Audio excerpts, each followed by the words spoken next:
first grade. Free kick in at the goalkeeper, long shot attempted. Oh!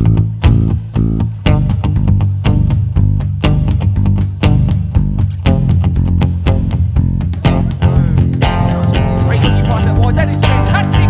That is sensational. And that's the winner.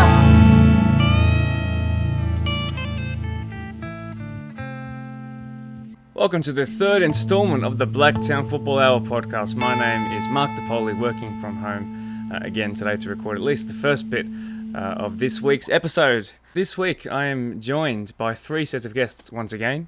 So we're starting with Adam Fairley, the GM of BDSFA and Spartans, who is talking about our season commencement at association/local level. And then after that is the match of the round previews with the two sets of coaches and captains for the two teams playing this weekend. That's Glenwood Redbacks and Blacktown Premier Spurs at Blacktown Football Park, which of course I will be commentating. Let's get into a couple of recaps of the games that went on over the weekend. So recap of all of our results from the weekend. That includes AOAL, Spartans, and the match of the round. So we'll begin with Spartans. So the youth were against Manly United and the men were against Northern Tigers. So the 13s bounced back from the last couple of weeks of disappointing performances. They got a draw, 1-all points shared in that game. 14s drew 0-0 but had the chances to certainly capitalise and take the 3 points in that game. They're getting closer and closer though. 15s went down 3-1, which is pretty unfortunate. But then the 16s had this massive win out of nowhere. It was a 5-1 and included a goal from the big man himself, Sammy Yanni, in goal. Sam Jensen's from the spot. The 18s maintained the 4-goal difference, but this time they kept a clean sheet, so they won 4-0. And that rounded off a pretty good day. Probably the best game day for our youth Spartans men's so far this season. The men, however, didn't have their best of starts, which is quite unfortunate. We'll go through the results now. The 20s lost 4-0, and the first grade suffered a 20-minute, really frustrating capitulation where they conceded 6 goals. That game ended 8-2. They were level around the half-time break, so they just switched off. It happens. They will recoup plenty of the season still to go. Lots of home games to come in that second part of the season, as you would have heard last week when I spoke to Monty and Golan. Now for our BDSFA AYL, who were away to Southern Branch. The 13s fell in what was a thrilling opening game. They lost 5-4, but what a game that would have been to watch. Again, 9 a.m. in the morning, that much excitement. I don't know how they do it. The 14s were solid and they grabbed a 1-0 win, clean sheet. Gotta love to see it. 15s were poor on the day and they lost 5-0. And there's some work to do there. But finally, our 16s played out a game that ended the day the same way and the same amount of fun that the 13s had right at the start, which was a 4-all draw. So 5-4 to start the day, 4-all to end it. It's just an amazing set of games there. And our final fixture wrap-up was the one where you would have heard my voice, and that was the first Deploy Premier League 2 match of the round this season. It was between Eastern Creek and Prospect, and it went 4-1 the way of the former. It was awesome. I recommend you go and watch it. I'm going to put some footage in now. Actually, that's a fantastic ball to Marku, and he might score straight away. He's past the goalkeeper, and this might be the earliest goal we've seen. Oh, no! Oh, no! A shocking miss by the 29-year-old, and he'll be devastated. Be made happy to just let him cross it in. He does. It goes very deep, uprising. Is the very tall strike off the crossbar now. So many chances already. And Prospect will be wondering what they have to do to put it in. And into the box now. He has to square it, and surely the first goal of the game it is! Really well finished by Craig Duff, and the first goal of the Deploy PL2 season goes the way of the team that came in first after the 12 reduced games last season. It's just sort of lacking a midfield option at the moment. In saying that though, Marku has got past the last defender and maybe he'll equalise. Yes, up the post this time. He deserves that. Absolutely deserves that. Lucas goes long. And there he is, Keating. He might lob the goalkeeper. This would be fantastic. Oh, what a start to the second half. The notoriously slow starters certainly didn't start slow there. Great ball. He's already got 1 goal. Can he get a second? No, he squares it, and surely 3-1 it is! Goal scorer turns provider, and Brian Sohn, number 42, makes it 3-1, and that might just do it. Really getting forward. Now he's into the box. What's he going to do here? Good show of strength, and then across the face maybe, and then tap in, no, and then this one, yes! Keating at the double. A brace for the young boy. That makes it 4-1, and that'll be, I'm sure, almost a game tied up. Eastern Creek are too strong. But also, after I put in that footage, here are the post-match interviews with first the winner, and then after that, the loser. Matt, the coach of the winning side today, Eastern Creek, and the captain, Scott Young. You guys were tying 1-1 at half-time, and look, you played far better in the second half. What was the team talk that really changed it all? Was it one of those hair dryers that we spoke about? No, there wasn't really a hair dryer today. Like I said to you before the start, we had some issues early today with some people going down crook. Probably going to happen a lot during the season for other teams as well. So we made some late changes, as you've seen.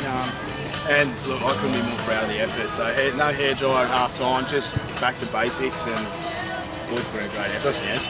Battle. All we had to do was just battle today. Like I said, we'll quite a few troops down. Everyone's, including myself, carrying injuries. So, and that's our mentality. And like at half time, Matt just said, look, we're in it. We can win it. Just stick to the game and just battle, get back behind the ball every single time. Well, look, for the first bit of the game, you played as a centre back. Yeah. You moved into midfield. There was confusion about sort of what positions you were in. I'm pretty sure Jacob Jarjo played every position on the pitch today. Yeah. So obviously, hopefully next week and as time goes on, we'll get used to swapping things around and people will get more cemented. But yeah, like that game could be totally different.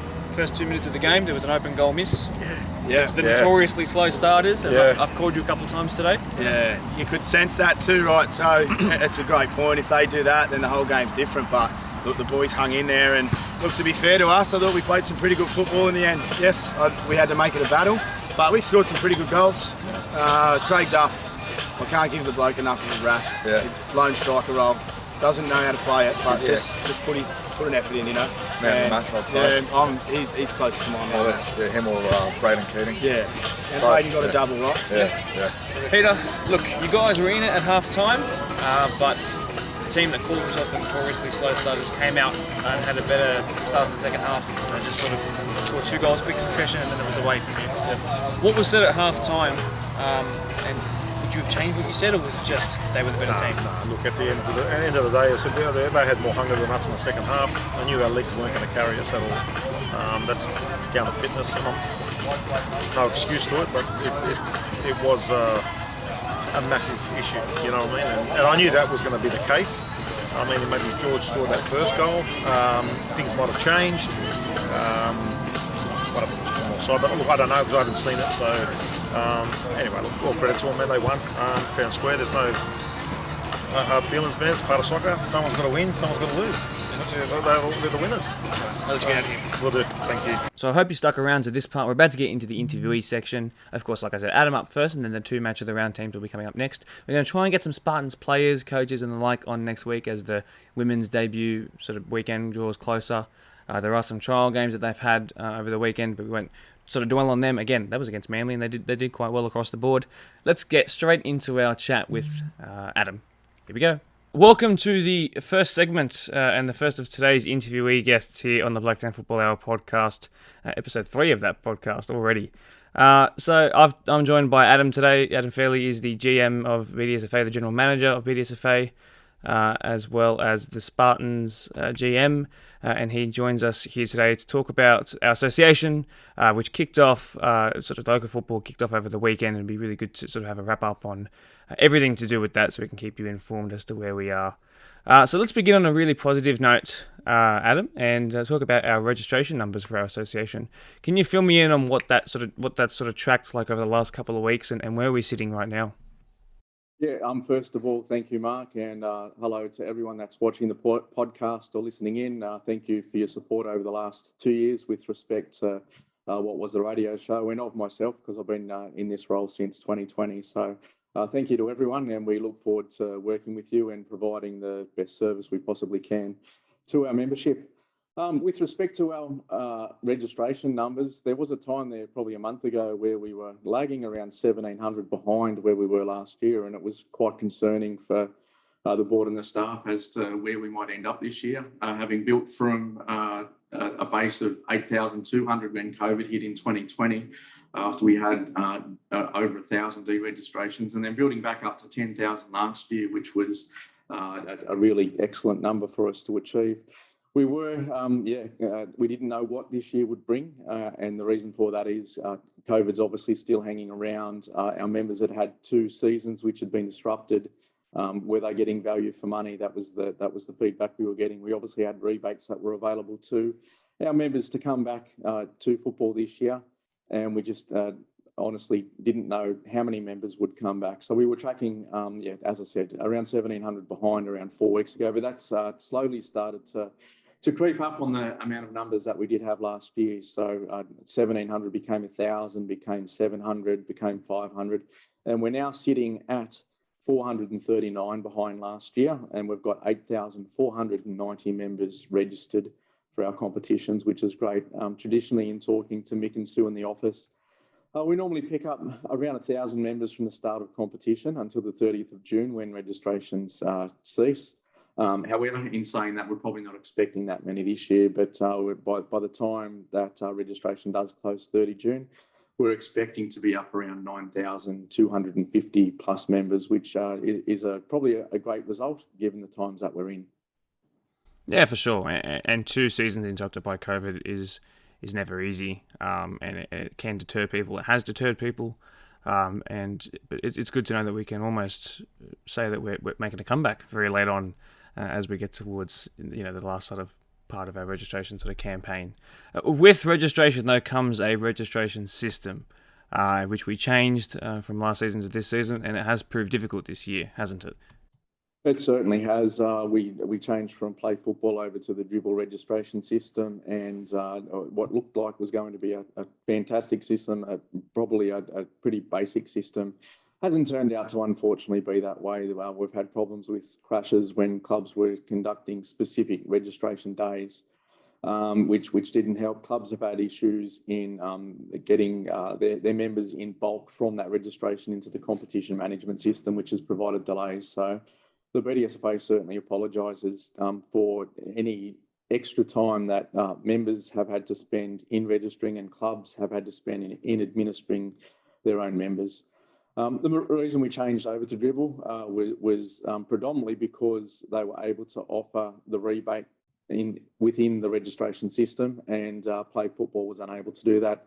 They could also offer rebates for individual clubs, which some clubs have undertaken, and they could also do the active kids voucher, whereas play football could only really give you the active kids voucher and nothing else. So we shifted across to dribble with the help from Football New South Wales and the approval of both Football Australia and FIFA, because the bylaws say that you need to use the one registration system. So they did allow us to do that because of the situation we were in. But it's proved, as I said, timely and quite difficult at times for our members and clubs. And again, we do apologise for that. Look, as the season begins and we change our registration system, we've changed around a couple of things, including how our office sort of looks and who lines up, which also includes me, I guess, this season. But even more recently, can you tell us about what new position is soon to have a face to the role?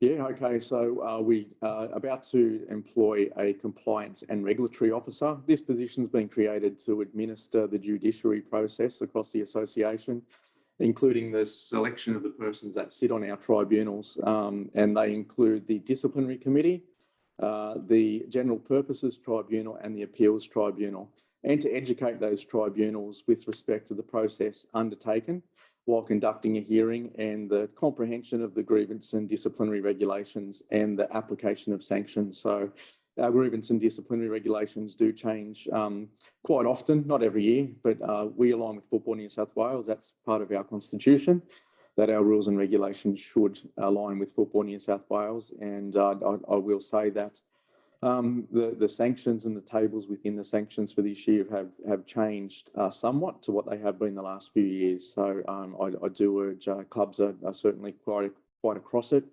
We will have some summaries of the major regulations for everyone to see up on our website very shortly before the main season commences.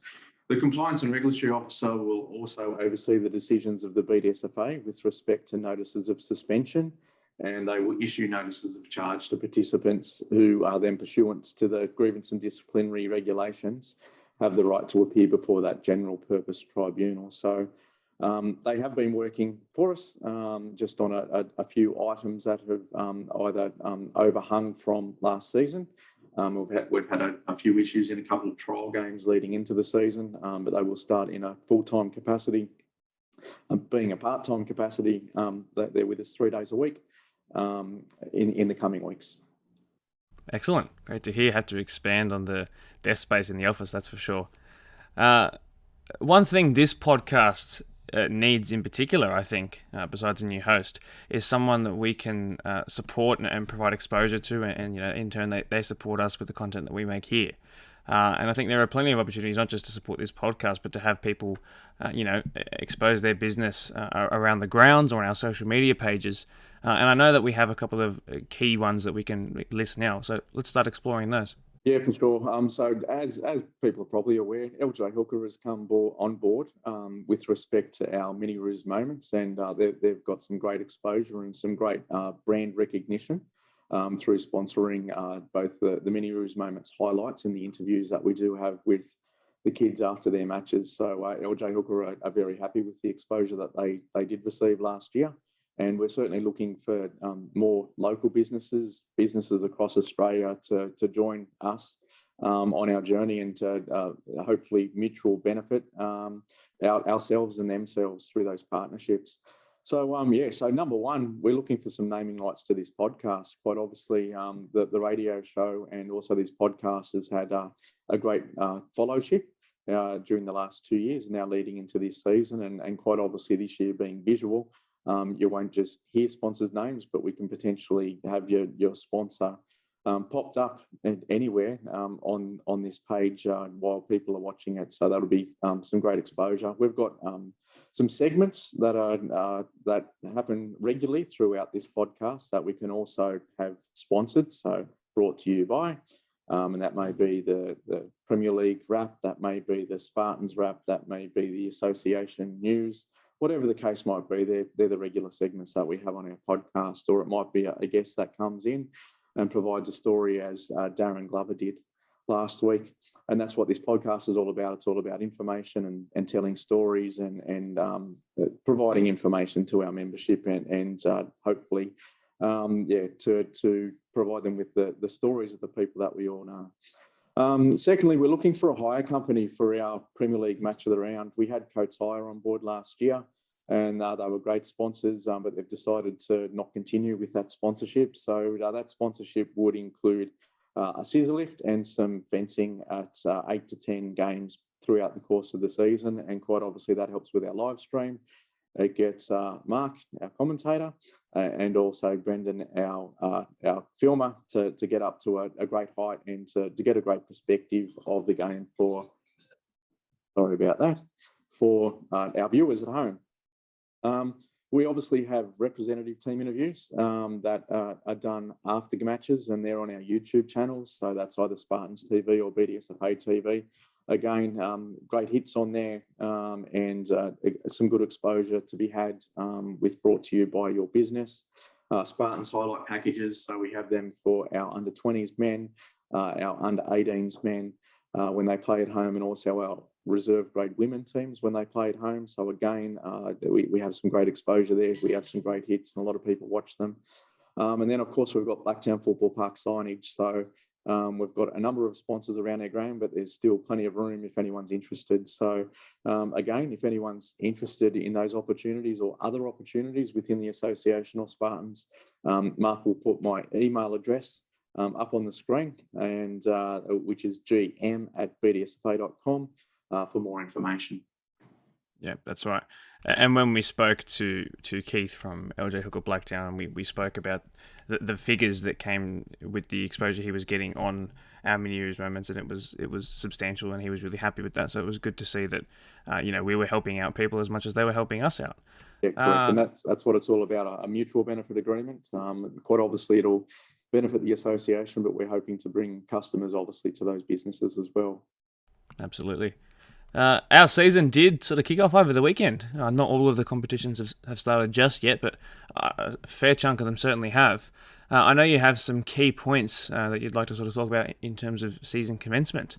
So I'll get you to hit share screen. I'll do a little cut, and we'll get to that now. The BDSFA Board of Directors met and approved a plan of management for the 2022 season. Similar to the plans of management that we've put together with respect to COVID and either the delay or the start to the season. in recent years. Our football operations manager put together this one with respect to the season commencement, and that's on the back of, obviously, the wet weather that we've had going on and the lack of attention that council has been able to pay to the grounds. I spoke to Rod Springle from Blacktown Council today, and he advised that never in his 14 years of employment has his team been off the fields for 14 or more days, and they have been at the moment. So the grass is long, they can't get machinery onto the grounds. To put posts in, line marking hasn't been able to happen because that grass is long. So there are delays, which has delayed teams being able to be graded by their individual clubs, and therefore teams being able to map those players for our grading process. So our plan of management is, and we're now beyond prior to the 11th of March and the 14th of March, grounds are still closed. Today is the 16th of March. So we're looking towards Friday the 18th. So nominations for all Friday and Sunday based teams remained as at the 14th of March, and we'll go through the declaration of leagues later in this little piece. Nominations for all Saturday based teams, however, have been extended until next Monday, the 21st of March. The season will commence for Friday and Sunday based teams on the 1st to the 3rd of April, and the season for all Saturday based teams will commence on the weekend of the 8th to the 10th of April.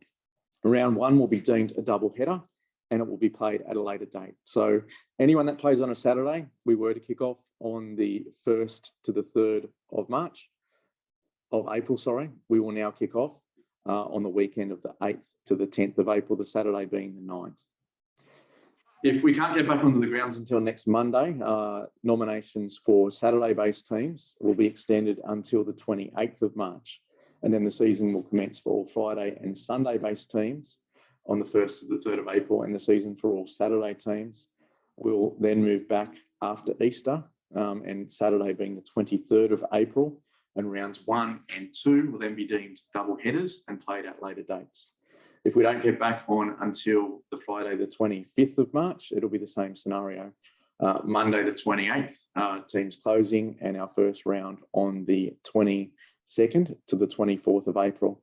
However, the season for our Friday and Sunday teams won't commence until the 8th and 10th of April, as opposed to the first round on the 1st, and round one will be rescheduled as double headers or night matches. If we're back to the 28th of March, similar scenario with noms now, however, due on the 4th of April for our Saturday competitions. Friday and Sunday will also be on the 8th and 10th as per the 25th of March, and the start time doesn't change for our Saturday competitions, just when those competitions are due. And if we get back on the park on or after the 29th of March, all competitions will move to a commencement date of the 22nd through the 24th, and nominations for Saturday competitions will be received as soon as possible, with a 2-week gap between the nomination due date and the actual season commencement. Just some additional notes, further considerations may be decided upon in terms of season length if conditions do not improve, and all Friday and Sunday competitions include the Phoenix League. So that's just a wrap up of our plan of management that is available on our website, www.bdsfa.com. Excellent. And we'll put up a link there because, of course, this podcast is visual, and I'll make sure that I encourage everybody to go look at it rather than just listening to it, or perhaps while you're driving. It's better to give it a look once you can really take it all in. So, look, my final question to you, Adam, and thank you for speaking at large on all these very difficult topics. But the declaration of leagues, what exactly does that mean? And what are the changes that people can expect from here? Yeah, okay. The declaration of leagues is basically where the board approve what division each team plays in within their competition or their mini leagues. So last night the board met. Football operations manager Michael Carraro was very busy at work on Monday. Team nominations closed on Monday for all of our Friday and Sunday teams as per the plan of management. And I'll just unfortunately look down because I've got some notes here, so I do apologise to those that are watching that I won't be looking straight at you. So yes, as I said, the board completed the declaration of leagues for Friday and Sunday competitions. With the reduction in members, team numbers for both players were down on last season, unfortunately. So this means that there's going to be either less divisions within competitions or less teams within a competition. So that just depends on how everything fell with all of the team nominations in each of the different age groups and categories. The process undertaken to grade teams in the most competitive competition is arduous, and Mick printed off everything. And one of the great advantages of the Dribble competition management system is that it provides a report with players' history. So we're able to go back 3 years, and that can map where those players have played. Now we've got all bar 3 associations on board with Dribble. So if someone's come from another association, their playing history, their offence history comes automatically into our system. So we're able to see people from outside of our association, what division, what age group they have played in recent seasons as well. And this information allows Mick to assess each team based on their performance. So he's obviously got tables that he can refer to from the last couple of seasons. You can't look at those tables for people that are outside of area, but obviously there's not many of them. Unless there's a full team, he'll make those inquiries with that former association. The BDSFA would certainly like to thank the clubs for mapping their members by the due date. This allowed the grading competitions to become certainly a less complicated process. As I said, this is my third year. 2020 and 2021, they were quite long nights going through everything. But because we're able to now map and we've got this player history, admittedly, we're only looking at the Friday and Sunday competitions last night, but we were able to get through that within a couple of hours. So again, thank you to clubs, thank you to people for registering by that due date that clubs would have asked you to do. And it's made a very big difference with respect to that arduous process that gets undertaken. Of note, some competitions with 5 teams graded within them have been combined to make them 10-team competitions.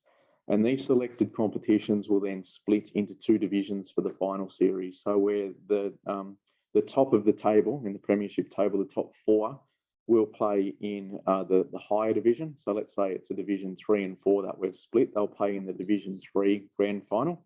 And teams that are ranked 5th to 8th will go into the division 4 final series. And the teams that finish 9th and 10th won't compete in a final series. So in those instances where, let's say there's a division 3 and 4, and then there's also another division, well, it'll be division 3, and then it'll be division 5, because division 4 will have their own separate final series. So those declaration of leagues will be available to clubs very shortly. Mick's been on the phone to a few clubs with potential inclusions or pullouts today, and that from time to time does happen. So he's just finalising that process. So hopefully by the time this show actually goes to air, clubs will have it, and we'll certainly get it out for our members to see in due course. Excellent. Well, thanks very much, Adam, for joining me here, especially after business hours now.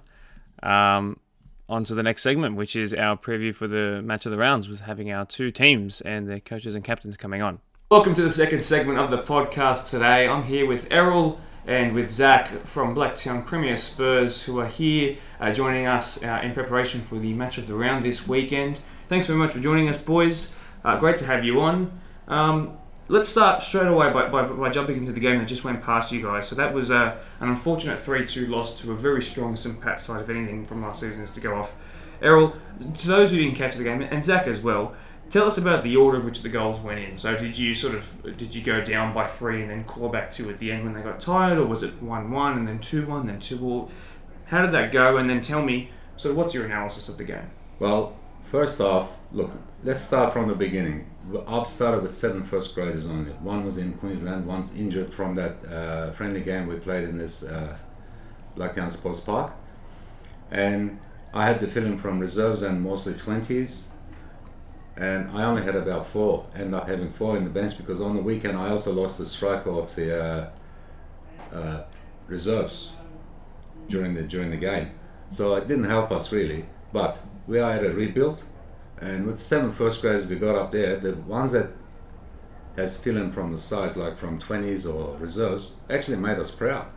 I'm happy with the result even though we lost, because that St. Pat's team is very strong and they've been together for years. and they're being coached well as well. So look, the bottom line is I believe we have done well, and we could have done better if I had the full squad.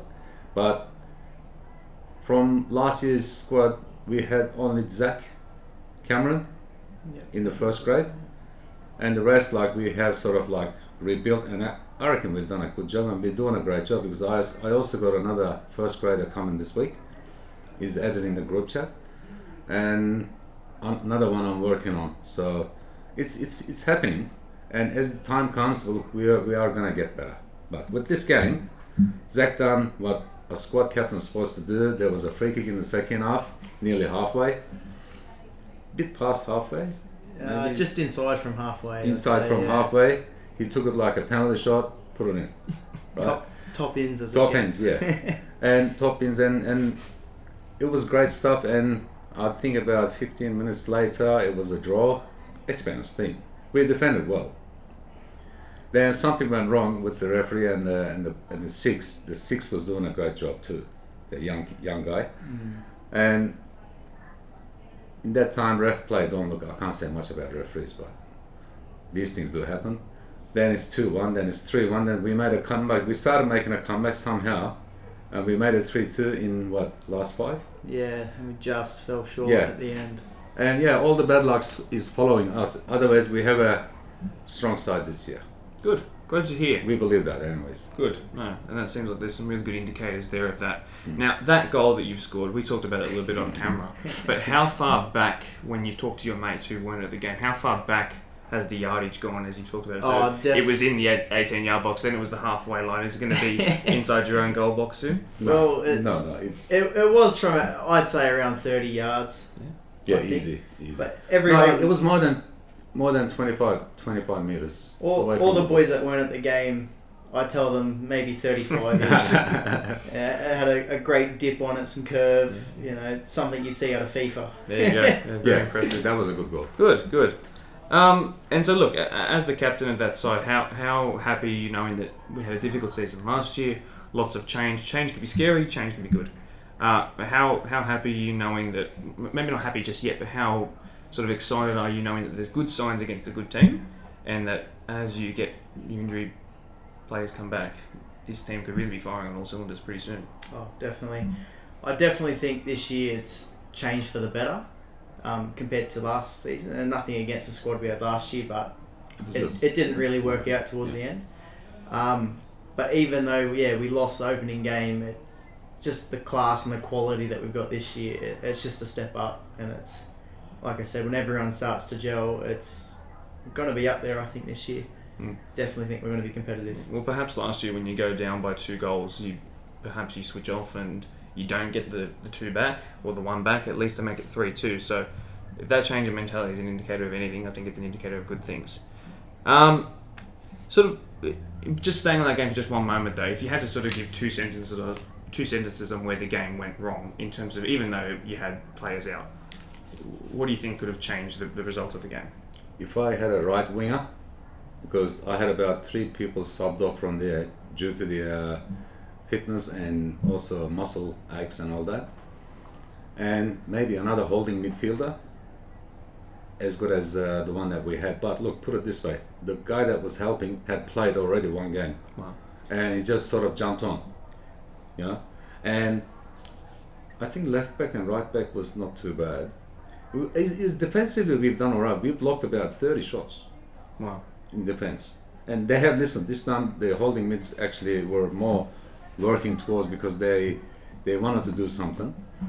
It's no offense to the last year's squad.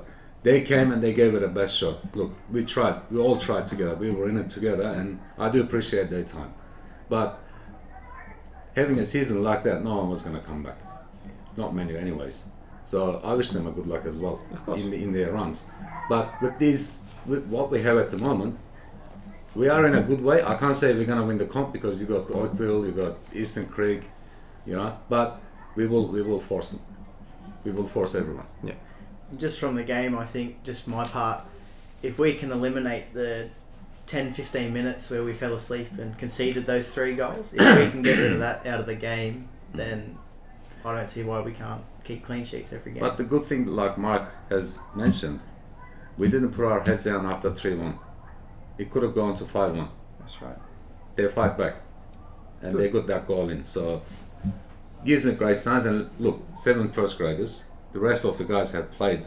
Some of them played 1 game. Some of them played 2 games. You know, before they come into this game here. So it wasn't that easy to handle that. But good on them. Good on the squad. Good on the captain. You know, they've done a great job.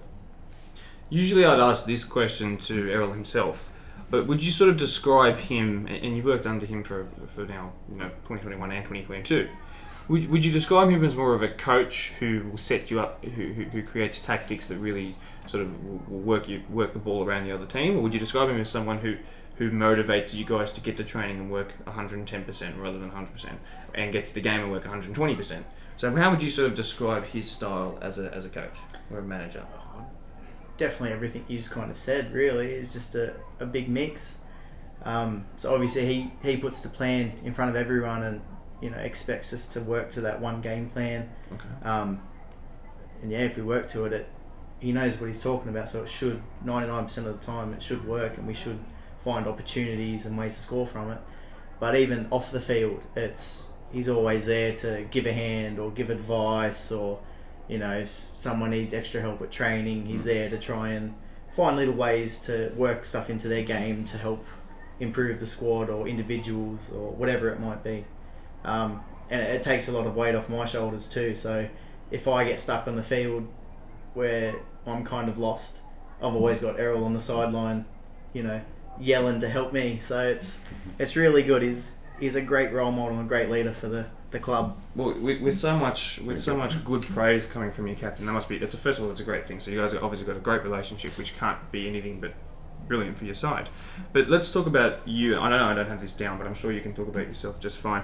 What's your experience with coaching before this side? So what age did you become a coach, and how did you get to this position here? Okay, you actually gave me a beautiful question there. I wanted to answer. Go. I was doing. I started from youth. 17, maybe 18 years around. Like I spent 8 years in Minchinbury. Then I started moving and tried to build my own, right? And opportunity came in Toongabbie, and I've done the Toongabbie Premier League for 1 season. I'm the last coach over there because they didn't like refereeing or some other things, and they moved after that season. And from there, I've done 1 year of youth comping there, and we've done all right, especially in the State Cup. But things started changing, and it was too far to travel, so I decided to come back, and I started in Eastern Creek. Actually, I came back to Minchinbury as a manager, something that I would not love to do, because that is, like, if you're a coach, the managing is very hard, if you know what I'm saying.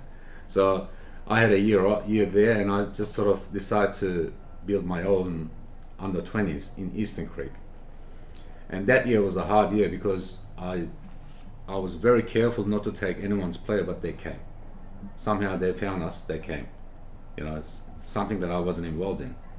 And we started writing our storybook from there. Then from there, year after, I was going to build a squad, but Blue Mountains came and they look more experienced. And they are in Eastern Creek, and they're doing a great job. Good on them. I clap on them. And they're playing good football. Yes. Okay. So I decided I even told them myself that I want to build my own. So I've started at Premier Spurs last season. We had a good and bad year, if you know what I'm saying. It was a start. And now we are developing. So that is my experience from the past. Like, I've been involving with football for at least 17, 18 years. Wow. That's amazing. Well, that experience must be so beneficial for your team. And I think we're going to see that, hopefully, starting with this weekend with a really solid performance here on the synthetic. Well, for sure. If you get a couple of those players back, and it's 1 more week to instill your expectations, then for sure.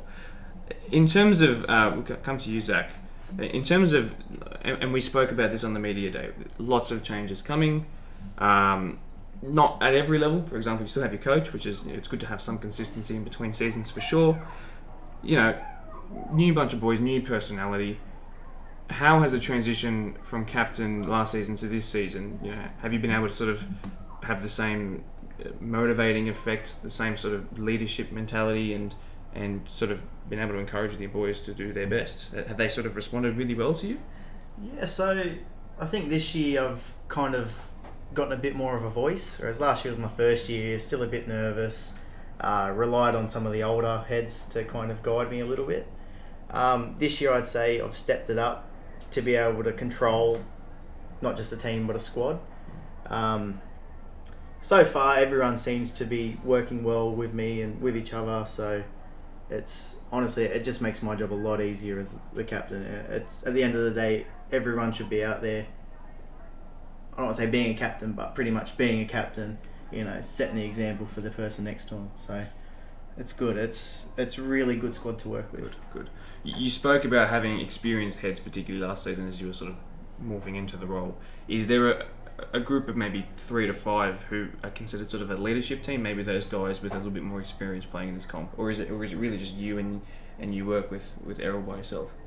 So obviously, yeah. So we've got, I'd say our little leadership group would be Errol, myself, and Adnan, which is our under-20s captain. Huss, yeah. And Huss, our recently acquired goalkeeper coach. So the 4 of us are kind of, we work with each other to address different things. In terms of experience-wise, personally, I'm probably one of the more experienced, especially at Premier League, and I'm only 21. So we got a very young squad, but like I said in the meetings at the start, everyone's keen to work, everyone's keen to just kind of knuckle down and get some results.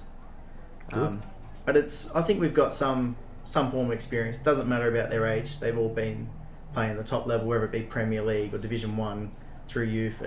Everyone's got their own personal kind of, what's the word? I'd say just experience. Everyone's got their own experience, and I think everyone has got the quality to play how we are and where we're playing at. Yeah, for sure. Yeah, you've got a match of the round game this weekend, of course. It's coming up quick. We're already at Tuesday, the end of Tuesday even.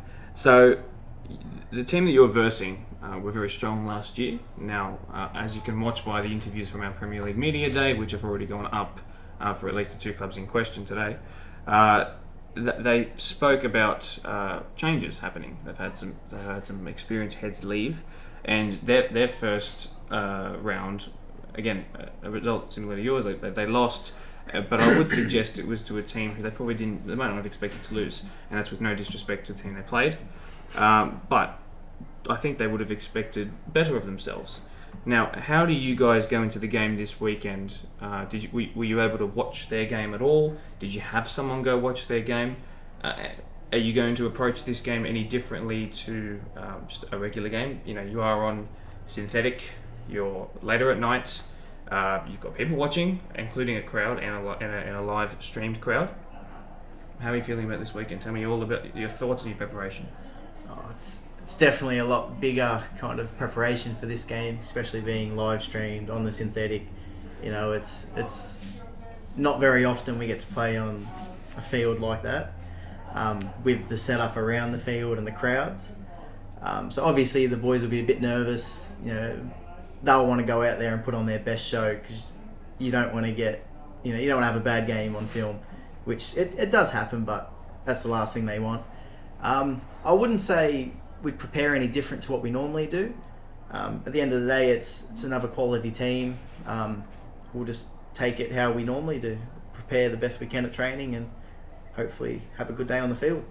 Is that something you mirror as well? Well, the game was happening next to us in this field 4. That's what I was wondering. Every time I turned around, someone was celebrating a goal, so I couldn't have a chance to look at the game. But put it this way, Glen's a large club and been there for years, so it's going to be a great challenge.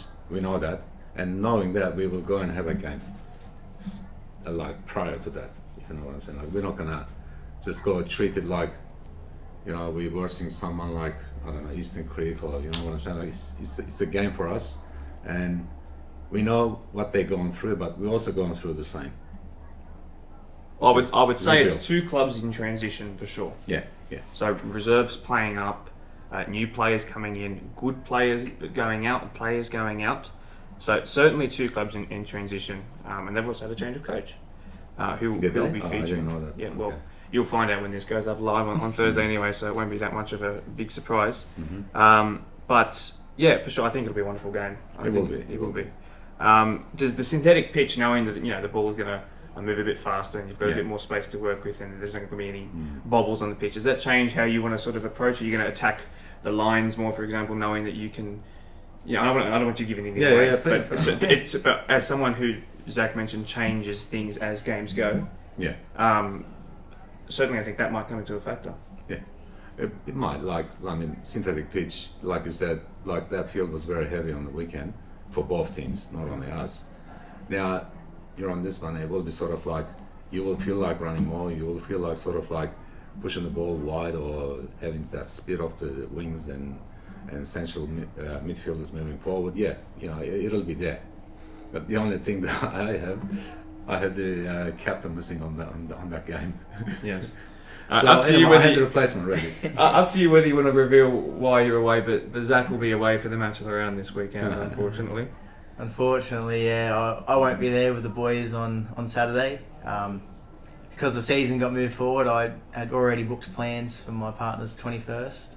Happy birthday, Angel. Happy birthday. But no, I fully believe that the boys will go out and they'll get the job done. I back them. They don't need me there to guide them.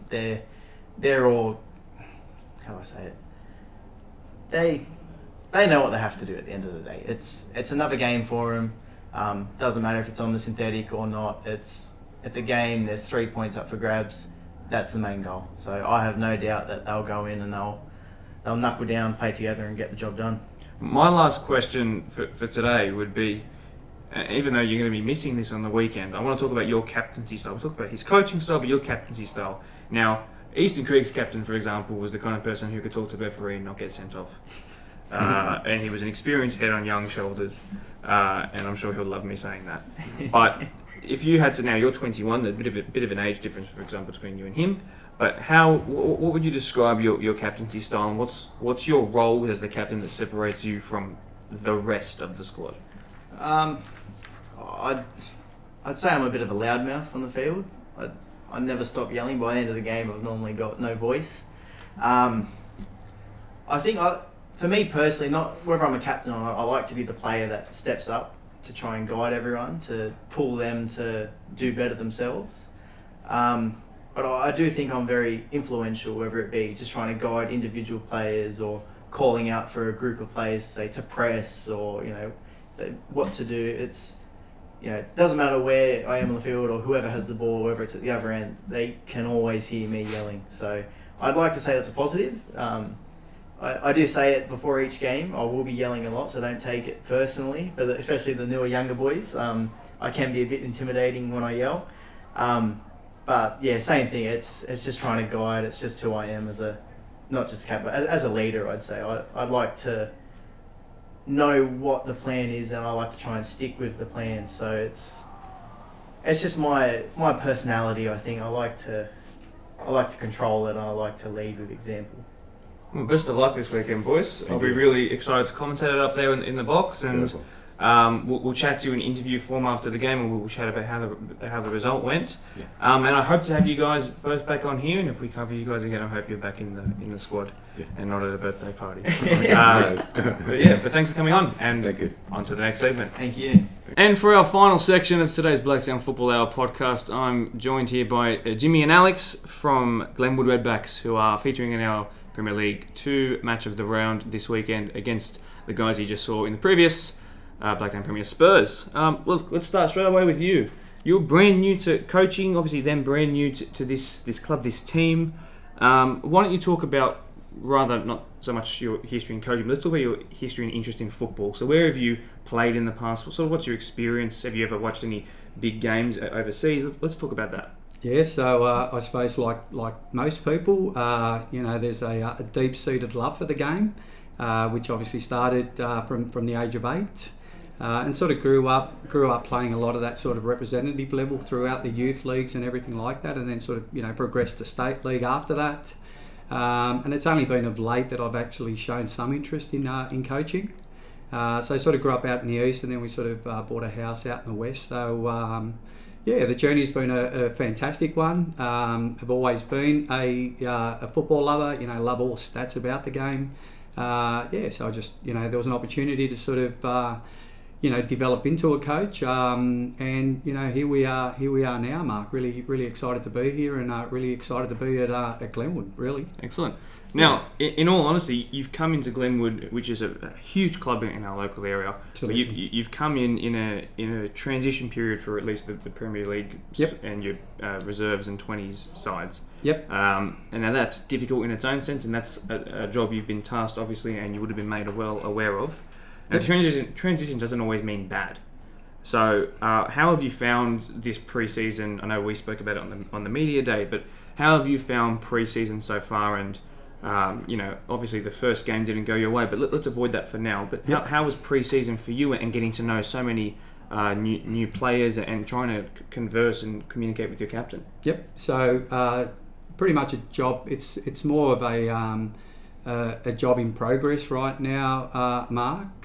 So initially, when the previous coach decided for personal reasons that he wasn't going to come back again, the club sort of reached out. It was pretty late in the scope to sort of put their feelers out and try to recruit an outside coach. So they just put the feelers out with people within our club to see if anyone was interested in doing it. And being, I suppose at that time, I sort of had my hand up so high and was extremely excited at the opportunity that the club gave me a go. So, and being a part of, and I said to the boys too, sort of during that the initial process of tryouts towards the end of last year, being sort of having the opportunity to be part of the pinnacle of Glenwood football was an exciting one. So, look, up until now, I suppose with me trying to sort of establish myself within this group as a new sort of coach, we've tried to sort of obviously it's a rebuilding phase for our club, and I think it's important now to establish a culture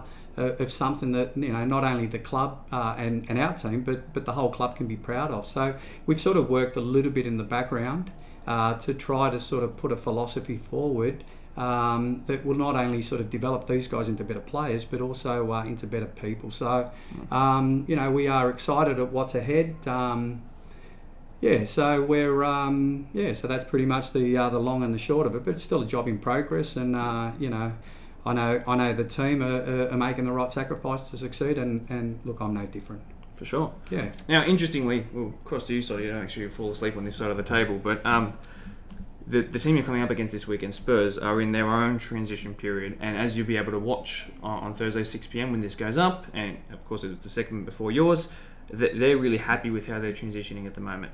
I wanted to talk to you about, it's good when you're changing to have some things stay the same. And that's you're still here, which is fantastic, and there's a couple of others, but there is lots of change. So how have you found, in terms of captaincy, how have you found welcoming in a new bunch of people, a new coach? Perhaps you've got people around you who are not here today, but who are helping you out. How has that been for you? Talk to me about that experience. It's been quite good. I think in a way it's been a bit of a rebuild, but it hasn't. There's been a lot of Resi's boys that have stepped up. So the culture has remained the same and everyone still knows everyone. I think the only real new addition is Jimmy. So we're still getting to know him and he's still getting to know us. But for the most part, a lot of the Resi's boys have stepped up. So we knew who they were, those boys in the Prems at this stage. The 21s boys as well, we all knew who they were. So everyone's just stepping up. So it's a rebuild, but it's not in a sense. Yeah, for it's sure. a rebuild from within, I guess you could say. Well, let's talk about the first game of the season. And you did have a loss, and that's fine. Look, your opposition had a loss as well. So, look, there's results stretched across the board. To those who didn't get to watch that game, I was up here involved in the match of the round. But tell us about sort of the order that the goals went in. So, for example, did you go down by... The result was 4-2, not in your favour. Yep. So did you go down by 4 and then scrape 2 at the end because they got tired and complacent? Or was it sort of to keep with them and then just lose it at the end? How did that go? Talk to me about that. No, it didn't. We definitely didn't sort of claw our way back. It was completely opposite, really. We sort of went into half time at 2-1 up.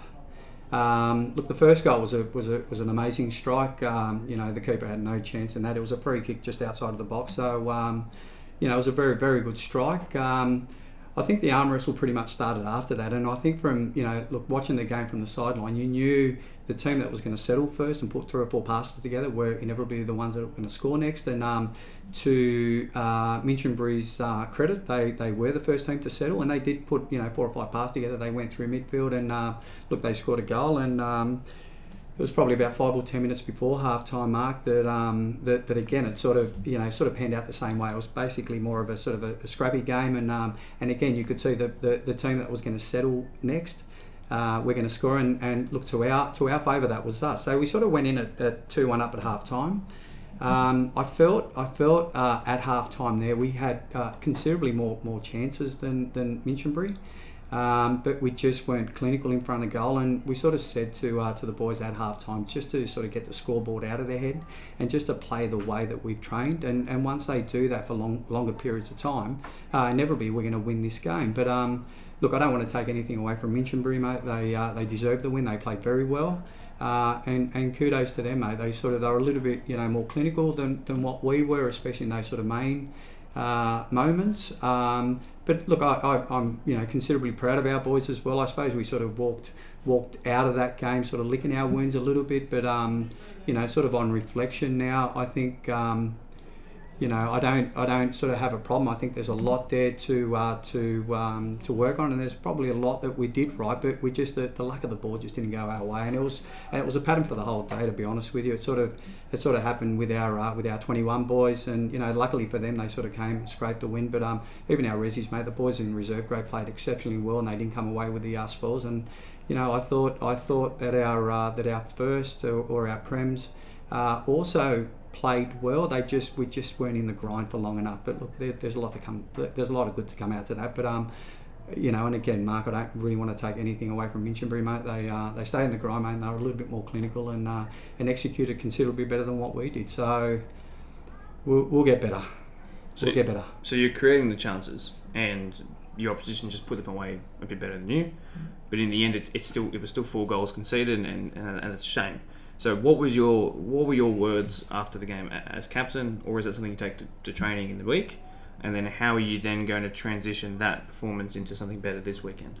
Well, yeah, we spoke about it after the game, and we kind of said it wasn't really good enough at the end of the day. But it had happened, and we had to move on. There was no point dwelling over that game. But at the time, we still had a FFA Cup fixture on the Sunday, which eventually got scrapped. But the main message was, we did patches of good play. We had patches of really good chances, and we were dominating, and then we just fell away. I think we got tired, and that was probably a byproduct of a broken up pre-season. With the rain, obviously 2 weeks out, can't really train before the season isn't ideal. So, the message is probably going to come on Wednesday. We put in a little bit of work, and obviously with the game being recorded this week and live streamed, it'll be something for the boys to really get up and get ready for. Now, speaking of that, exactly then. Great transition, by the way, into my next question. Thank you. You guys had a great performance when you played in the match of the round last time. It was great. It gave me a lot of speaking to do, and I was really happy with that. I'm the commentator, by the way, for this weekend, in case that wasn't obvious by that. So, let me just put it to you. You're on synthetic. Yep. You're later at night, so you've got the lights coming down on you by the second half. You're on a pitch that's slightly shorter than it's slightly less length. So perhaps long balls is a thing you could think about, but it's an occasion, and there is a crowd that comes, and there's a crowd that watches on their phone. So now your match of the round that you featured in was fantastic. Now you're coming off the back of a loss, but so are they, your opposition. How are you?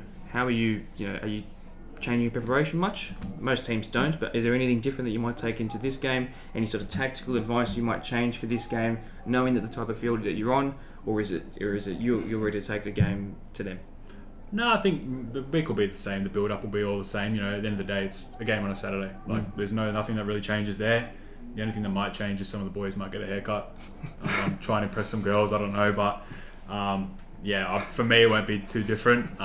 Maybe might get my missus to watch. That's about it, really. It'll be basically the same thing. Maybe on a shorter pitch there'll be less running, which is a good thing for me. I'm not going to complain too much. So, it'll be much of the same. Nothing really will change too much. I don't think our message will change. The way we train or prepare won't change. You get really nice change rooms to work in as well. Oh no, mate! It's awesome. Compared to last week, right? Yeah. Which we had no change rooms, but yeah, look, a lot like. I mean, I didn't watch the game last year, so I can't really comment on that. Yeah, I just think our preparation this week is going to be no different than any other week. But I suppose there's going to be more of an emphasis on the first touch, the first touch and the last pass again, and just sort of staying in the dogfight a little bit longer, Momentum shifts, as you know, Mark, and we just got to stay in the grit long enough, mate. And when the momentum does shift our way, mate, we're right in the game. So, look, I've got a lot of confidence in Alex, mate. I've got a lot of confidence in our team.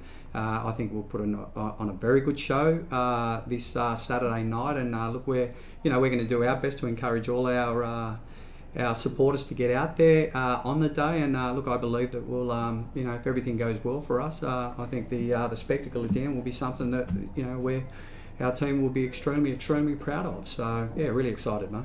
Really excited. Good to hear. Captain and coach, yes. How much extra work do you guys put in over the phone, on group chats, on organising team bonding sessions, or all that sort of stuff, all that extra work, and then of course what actually happens on the pitch?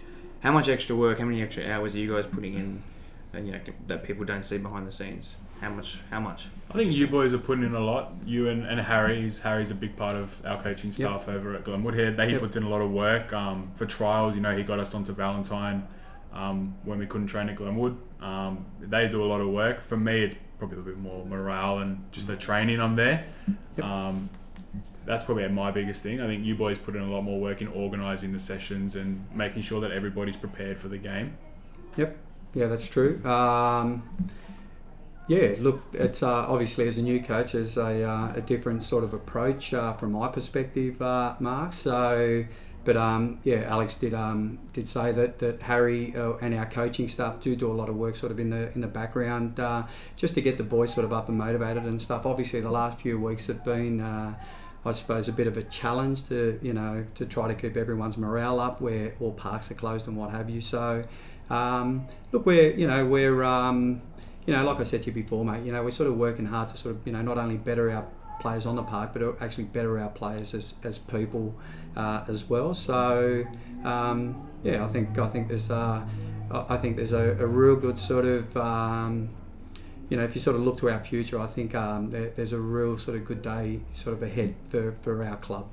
Good. Yeah. No, that's excellent to hear, because transition can be difficult, but sometimes transition is necessary. Yep. And when you have so many, I think maybe you guys wouldn't be the best to comment on this, but I think when you have so many players that leave, I think it's good to get a fresh batch in, especially internally, promoting for a bunch of kids that really want to be there. Not to say that the previous weren't, but these guys are hungry now, knowing that the place has opened up to come in and push. And I think that's excellent. Yeah.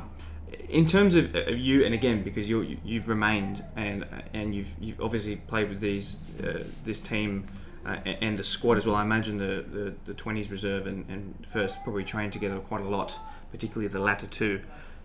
Would you describe yourself as more of a person who leads by example and people look up to you, or are you the person who will sit down in the changing room and sort of metaphorically put your arm around someone and say, to a 16-year-old or 17-year-old coming through, look, I'm happy with you, this is what I want to see, this is, when I yell at you in a game, it's not because I'm angry at you, it's because I want you to be the best. So, leading by example, or someone who can connect with people really? What would you say? Probably the latter. Probably more of the person that's a bit louder, trying to make it in a fun environment. For me, obviously, footy's just come down and have fun. I'm not here trying to play professionally or anything. I'm here to enjoy my weekend and spend some time with the boys. So that's sort of the environment I want to make it. But at the same time, I'm probably the first one to give people a kick up the ass if they genuinely need it. But yeah, for me, it's more just people skills as opposed to leading by example. There's probably other boys in the squad that might be better leaders by example, but a bit more quiet. But I'm probably the most vocal. Yep. And you're happy with that? I think, well, yeah, look, I mean, initially when we sort of when Harry and I sort of sat down and chose a leadership sort of crew, and there were 6 people that we put into that, Alex was a standout. I mean, his ability as a footballer is a standout. He's a fantastic, but he sort of he's sort of a bit of both, you know.